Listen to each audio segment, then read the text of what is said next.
mean, do you know what I mean? Honestly, my feeling is I'm not like gagging for a Doctor Who spin-off. I think the focus should be on making Doctor Who, the show itself, as good of a show as it can be before we worry about spin-offs. And I feel like this brings it into the wider discussion of what our thoughts are on the Whoniverse and the new branding and the idea it's going to be this big expansive things with supposedly spin-offs. Because Tim, first of all, like, how do you feel about the new Whoniverse brand? Well, first of all, I hate the name. Do you really? Yeah, I hate it. So, I remember we had a discussion once on this podcast where we spoke about the title of this podcast, and you claimed it was low-hanging fruit. Yeah. You said I came up with the first idea I could, and I just ran with it, which is true. And I feel like we've probably had videos on this channel titled Whoniverse before this came around. I sort of think if I could have thought of that, we probably should have come up with a better idea. Yeah. That said, I think it's fun. I liked being a kid and having free programmes to watch, Doctor Who, Torchwood, Sarah Jane. Programmes like Totally Doctor Who Confidential. I don't think expanding the brand necessarily damages the brand, as long as you don't dilute the brand. You look at something like Marvel, which is just Marvel all the time. I really liked the first series of Loki. I thought it was fantastic. I just have not bothered with the second series because I'm just not interested in Marvel anymore. And that's not to say that Loki Series 2 won't be good, but because there is Marvel all the time, it's diluted it so much that I'm now not interested in the thing that I was originally interested in. Yeah. This is also something that I'm slightly concerned about, because if you look at like the big logo kind of title card they have for the Whoniverse, it's very Marvel. You know what I'm saying? It's all the images of the different characters floating around, and it zooms out to reveal the big logo. And I mean, Russell hasn't shied away from saying that he wants to make a Doctor Who for the streaming age and one that fits into this new world of nerd pop culture.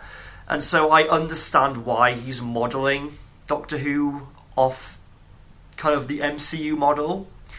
But I'll be honest. Sorry, go on.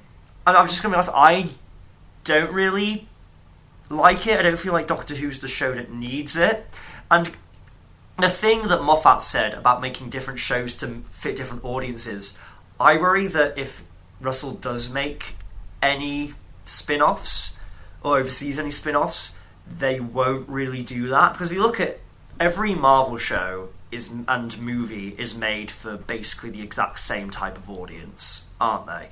Like, there's no, like, you don't get, like, well, you do get, like, Avengers or Spider-Man shows for kids or whatever, but those are never part of the MCU. Every MCU project is made for the same general action blockbuster movie audience.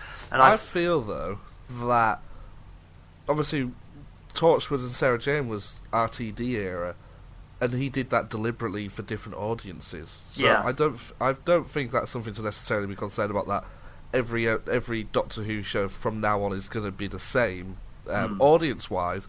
I also feel like because Marvel has now really diluted their brand at a point where audiences were already saying you're going to dilute this brand. I remember like when it was like when we had like 3 TV shows a year. You had like Loki, you had WandaVision, Falcon and the Winter Soldier, and there was a third one. Was it Miss Marvel or something? There was a TV, something like that. Or Moon Knight.